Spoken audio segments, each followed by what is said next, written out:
நிகழ்தகவு. வீட்டு வாசலில் அமர்ந்து கொண்டிருந்த கட்டிட தொழிலாளி திடீரென கத்தி கூச்சலிட்டதால் பதறியடித்துக் கொண்டு ஓடி வந்த மனைவி கண்ணிமைக்கும் நேரத்தில் கட்டட தொழிலாளியை சரமாரியாக வெட்டி வீசிவிட்டு தப்பி ஓடிய நபர். கொலையாளி சிக்கினானா? இரவு நேரத்தில் நடந்த பகீர் சம்பவத்தின் பின்னணி என்ன?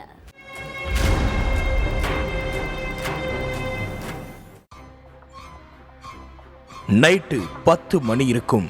வீட்டு வாசல்ல உட்கார்ந்திருந்த செல்வராஜ் திடீர்னு காப்பாத்துங்கன்னு கத்தி இருக்காரு.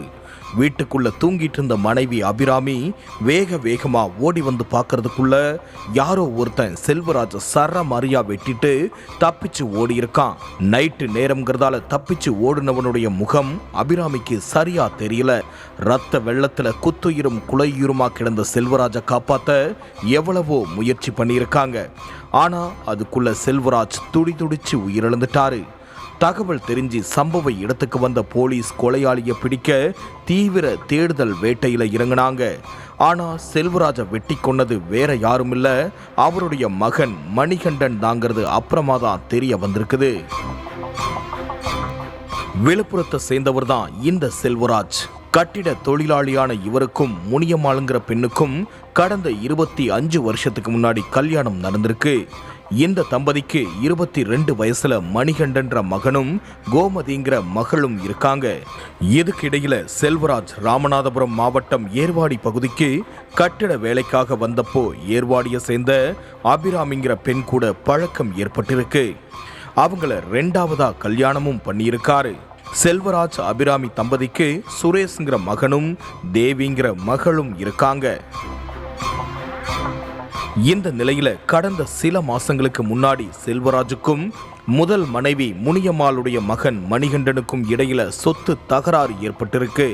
அதாவது விழுப்புரத்துல செல்வராஜுக்கு சொந்தமா நிலம் இருக்கிறதாவும் அந்த நிலத்தை முழுசா தன்னுடைய பேர்ல எழுதி வைக்கணும்னு மணிகண்டன் கேட்டதாவும் சொல்லப்படுது. ஆனா பாதி இடம்தான் உனக்கு, மீதி இடம் தன்னுடைய 2வது மனைவி அபிராமியுடைய பிள்ளைகள் பேர்ல எழுதி வச்சிருப்பேன்னும் செல்வராஜ் சொல்லியிருக்காரு. இது சம்பந்தமா செல்வராஜுக்கும் மகன் மணிகண்டனுக்கும் இடையில பயங்கர வாக்குவாதம் ஏற்பட்டிருக்கு. பிரச்சனை பெருசாகிக்கிட்டே போனதால செல்வராஜ் முதல் மனைவியை விட்டு பிரிஞ்சு ஏர்வாடியில உள்ள 2வது மனைவி அபிராமி வீட்டுல வசிச்சிட்டு இருந்திருக்காரு. நிலத்தை தன் பேர்ல எழுதி வைக்க சொல்லியும் செல்வராஜ் எழுதி வைக்காததால மகன் மணிகண்டன் நீதிமன்றத்துல வழக்கு தொடர்ந்திருக்கான். இது சம்பந்தமான வழக்கு நீதிமன்றத்துல நடந்துட்டு வருது. இந்த வழக்கு சம்பந்தமா புதன்கிழமை கூட நீதிமன்றத்துல விசாரணை நடந்ததாகவும் அந்த விசாரணைக்காக செல்வராஜ் நீதிமன்றத்துல ஆஜரானதாகவும் சொல்லப்படுது. வழக்கு முடிவுக்கு வர கொஞ்சம் தாமதமாகும்னு வழக்கறிஞர்கள் மணிகண்டன் கிட்ட சொல்லியிருக்காங்க. பல முறை கேட்டும் நிலத்தை தன் பேர்ல எழுதி வைக்காத தந்தை செல்வராஜ் மேல மணிகண்டன் ஏற்கனவே கடும் கோபத்துல இருந்திருக்கான். இந்த சூழல்ல கோர்ட்ல தாக்கல் செஞ்ச வழக்கும் முடிவுக்கு வராம இழுத்துட்டு போனதால செல்வராஜ் கதையை முடிச்சிடலாம்னு முடிவு பண்ணியிருக்கான் மணிகண்டன். விழுப்புரத்திலிருந்து கிளம்பின மணிகண்டன் நேரா ஏர்வாடிக்கு வந்து செல்வராஜ் தனியா சிக்குவாரான்னு அவருடைய வீட்டையே சுத்தி வந்திருக்காரு.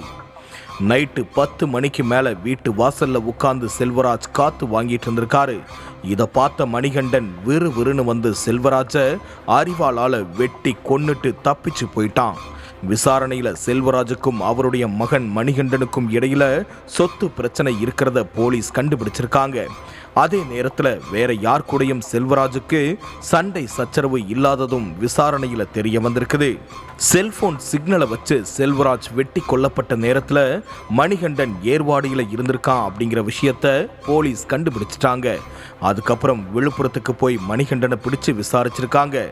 விசாரணையில சொத்து பிரச்சனை காரணமா தந்தை செல்வராஜ மணிகண்டன் வெட்டி கொன்னது உறுதியானதால போலீஸ் அவனை அரெஸ்ட் பண்ணி ஜெயில அடைச்சிட்டாங்க.